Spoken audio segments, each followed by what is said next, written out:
महाराष्ट्राच्या राजकारणावर दीर्घकाळ प्रभाव टाकणाऱ्या नेत्यांच्या यादीत देवेंद्र फडणवीस यांच्या नावाचा समावेश झाला आहे।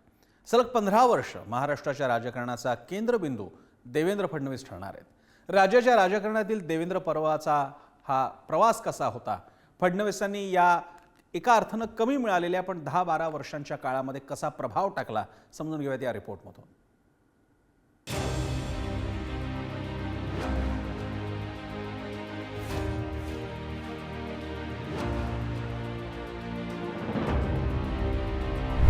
राज्यातील प्रश्नांची जाण असणारे आणि या प्रश्नांची उत्तरे असणारे नेते अशी देवेंद्र फडणवीस यांची ओळख।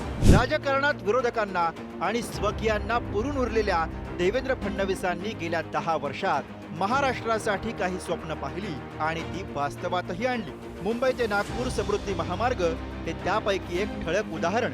अशी अनेक स्वप्न फडणवीसांनी वास्तवात उतरवण्यासाठी प्रयत्न केलेत। या विकासाच्या सहाय्यानं राज्यातील दुर्गम आणि अतिदुर्गम भागांचा विकास व्हावा, शहरी भागातील वाहतूक कोंडीची समस्या कमी व्हावी, यासाठी त्यांचं नियोजन सुरू असल्याचं दिसतंय। राज्यामधील शेतकऱ्यांना जलयुक्त शिवारासह मोफत वीज योजनेपर्यंत अनेक योजनांच्या माध्यमातून शेतकऱ्यांचे प्रश्न मुळातनं सोडवले जावेत अशी त्यांची भूमिका आहे। देवेंद्र फडणवीस यांच्या कार्यकाळातील विकास कार्य बघू।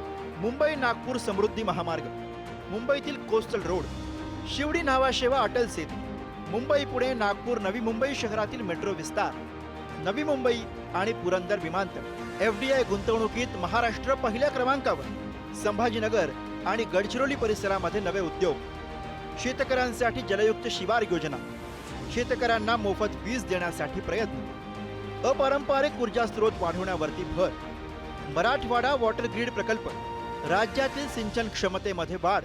या सगळ्या विकास कार्यात शक्ती महामार्गासारख्या प्रकल्पाला झालेल्या विरोधानंतर ते 2 पावलं मागेही आले।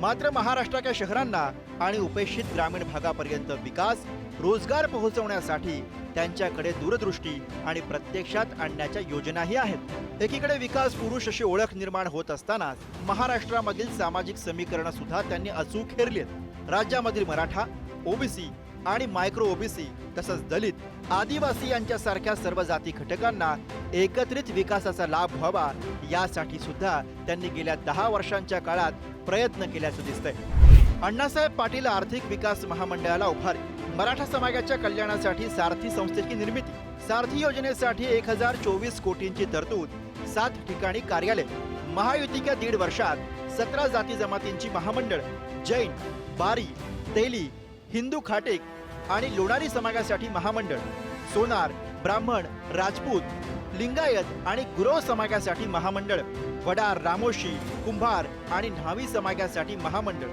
12 बलुतेदार आर्थिक मागास विकास महामंडळाची स्थापना, दलित उपवर्गीकरणासाठी समितीचीही स्थापना।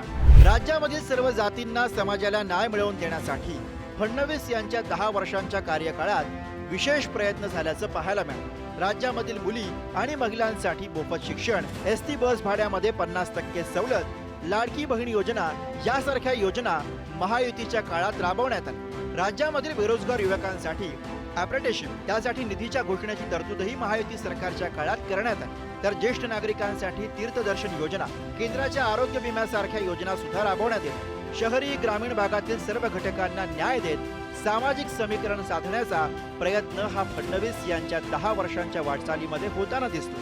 2035 पर्यंत अव्वल महाराष्ट्र, दुष्काळमुक्त महाराष्ट्र, मुंबई पुणे नाशिक या गोल्डन ट्रायंगलच्या व्यतिरिक्त महाराष्ट्राचा विकास हे त्यांचं स्वप्न आहे। दूरदृष्टी, नियोजन आणि परिश्रमाच्या माध्यमातून फडणवीस उज्ज्वल महाराष्ट्राचं हे स्वप्न वास्तवात आणल्याशिवाय राहणार नाही। ब्युरो रिपोर्ट, पुढारी न्यूज, मुंबई।